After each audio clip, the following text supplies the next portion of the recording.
Kia ora, a red strong wind warning has been issued for Wellington as we head through the rest of today for Thursday through into the early hours of Friday morning. But you can see with this area of low pressure close by, we've got more than just that wind to watch out for. Rain continuing to feed in to Canterbury, some heavy falls through there, snow over the higher parts of the Canterbury high country, and those strong winds reaching up across those central parts of New Zealand as well. But it is going to be an incredibly windy story for us here in Wellington as we head through the next day or so. Gusts perhaps reaching highs of 140 kilometres an hour in the most exposed areas, and from a southerly direction that help drive up some fairly active seas, and with those higher tides coming through as well, well worth taking extra care around those southern coasts of the likes of Wellington. By Friday, the worst of the weather started to clear away from the South Island. Still some of that wet weather moving up the eastern side of the North Island.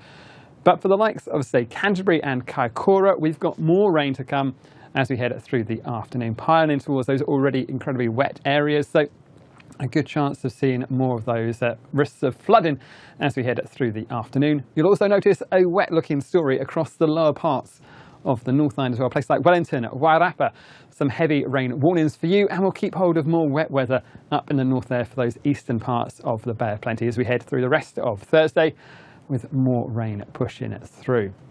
But like I say, it's not just the wet weather. We've got an incredibly windy situation across those middle parts of the country through Cook Strait, especially around these exposed coastal parts of Kaikoura, and those southerly winds pushing up in towards Wellington and Wairarapa. And we are going to find those gusts of wind reaching perhaps severe gale force in the most exposed areas, and the gusts up to around about 140 kilometres an hour in the most exposed parts of the region as well, especially around the southern coast and the exposed hilltops of southern Wellington. But it is going to be a windy story throughout the day, although perhaps the peak is likely as we head through the middle part of the day on Thursday. We'll find it stays windy, especially across those southern parts, even as we head through in towards Friday as well.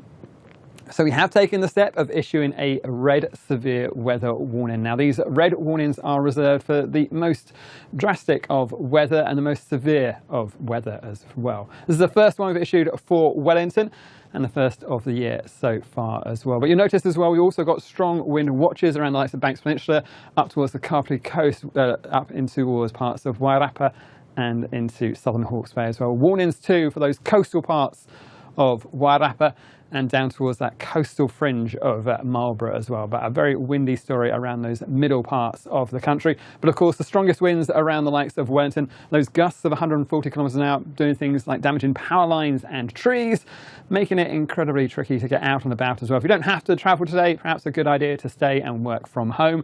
But I think it is going to be a case of an unsettled looking Thursday. As we head into Friday, we'll find things to start to ease off through the likes of Canterbury and Wellington. That rain pushing further north and a much better, drier weekend in store.